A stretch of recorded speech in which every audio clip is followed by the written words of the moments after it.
In this episode, we are going to take everything you have learned about structure and governance and apply it to one of the most powerful preventive tools in cloud defense, which is the guardrail. A guardrail is not a reactive alert or a manual checklist. It is a policy-based restriction that prevents known dangerous configurations from ever being deployed. When guardrails are set up early, they quietly reduce risk in the background without requiring constant human attention.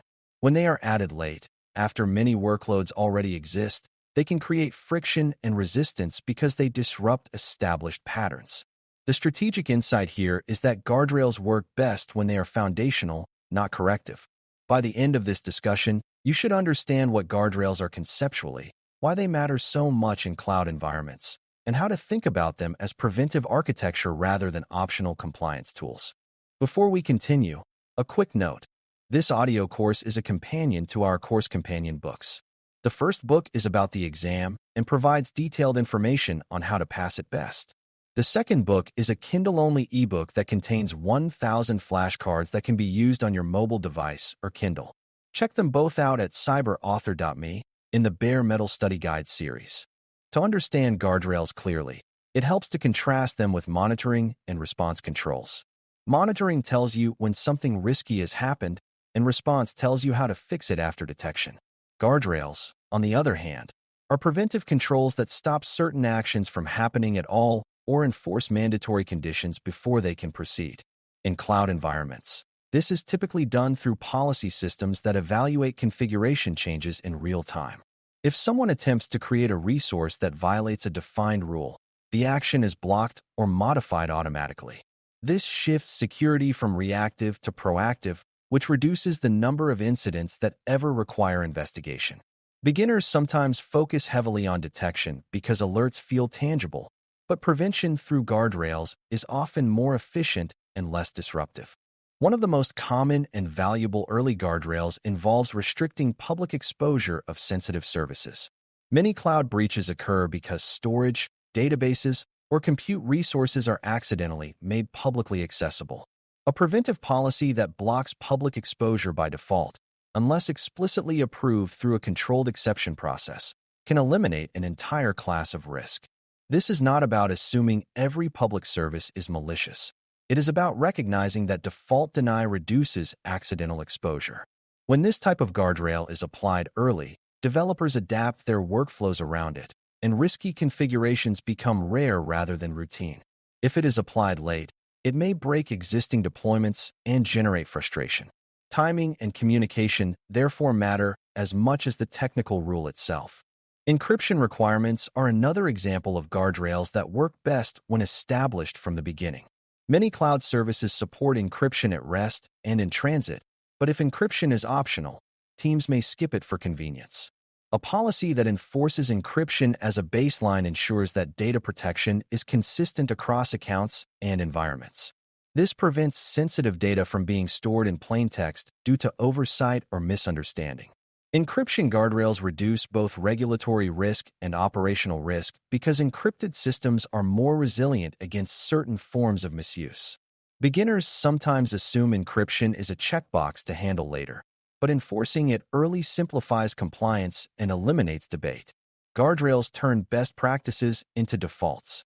Identity-related guardrails are equally critical, particularly those that limit creation of overly broad roles or prevent assignment of high-privilege permissions without approval.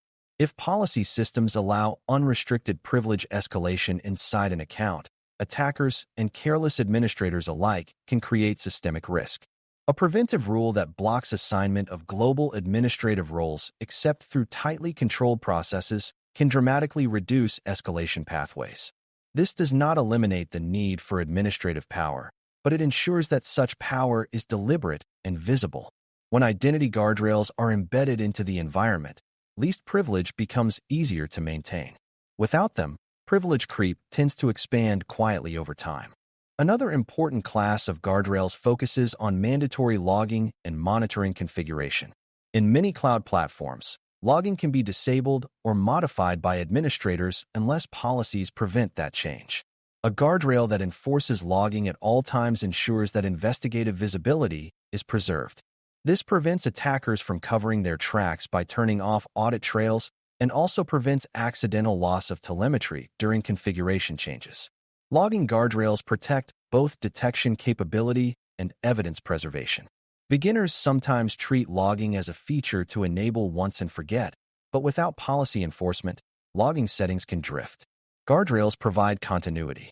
Network configuration guardrails are also powerful because cloud networking is flexible and easily misconfigured. Policies can restrict exposure of management ports, require use of approved network segments, or enforce segmentation between sensitive workloads. These controls prevent common configuration mistakes that would otherwise expand the attack surface. When guardrails are applied at organizational levels, they create predictable network hygiene across all accounts. This reduces the chance that a new environment is launched with unsafe defaults. Predictable network safety simplifies both operations and audits. Guardrails must be designed carefully to avoid becoming obstacles to legitimate work, because overly restrictive policies can drive teams to seek unsafe workarounds. Effective guardrails focus on high-risk behaviors and leave room for controlled exceptions where justified. Exception processes should be documented, time-bound, and visible to governance teams to prevent permanent bypasses.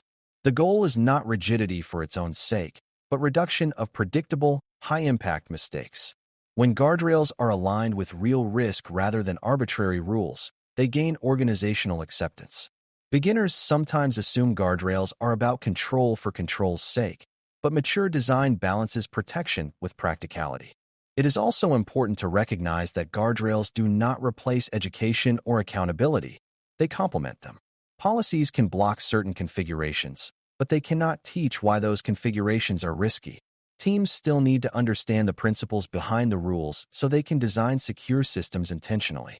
When guardrails are paired with education, they reinforce learning rather than creating confusion. Over time, teams internalize the patterns that guardrails enforce. The best guardrails eventually feel like common sense rather than imposed restriction. From a governance perspective, placing guardrails at the correct hierarchical level ensures consistent application. Applying policies at organizational unit levels rather than at individual accounts reduces drift and simplifies auditing. New accounts inherit guardrails automatically, which prevents gaps during expansion. This predictability is especially valuable in growing cloud environments where manual oversight cannot scale indefinitely. Guardrails provide scalable safety through structural design. They convert policy documents into enforceable code. Guardrails also play a significant role in compliance and regulatory alignment. Many regulations require consistent application of specific controls, such as encryption, access restrictions, or logging retention. When those requirements are encoded as preventive policies, compliance becomes a property of the environment rather than a checklist exercise. This reduces audit friction and increases confidence in regulatory posture. Beginners often think compliance requires constant manual review, but guardrails automate large portions of that effort. Automated enforcement is both more reliable and less burdensome. Another subtle but important advantage of early guardrail implementation is cultural normalization. When teams join an organization where guardrails already exist, they treat them as part of the expected environment rather than as later restrictions. Early integration reduces resistance and encourages secure design habits from the start. Culture adapts to structure, and structure can shape culture positively. Guardrails become invisible supports rather than visible constraints. This long-term cultural effect is often underestimated. Ultimately, setting up guardrails early with policies that prevent dangerous service configurations is about building safety into the architecture rather than layering it on afterward. Guardrails transform known high-risk misconfigurations into blocked actions, reducing reliance on human memory and vigilance. When applied thoughtfully at the right hierarchical levels, they create predictable security inheritance across accounts and environments. On the exam, you may encounter scenarios where the most effective answer involves preventive policy enforcement rather than reactive monitoring. In real cloud environments, early guardrails reduce incident frequency, simplify governance, and make secure configuration the path of least resistance. When prevention becomes structural, security becomes sustainable rather than exhausting. Thanks for listening. For more audio courses, daily newsletters, and more, please visit baremetalcyber.com.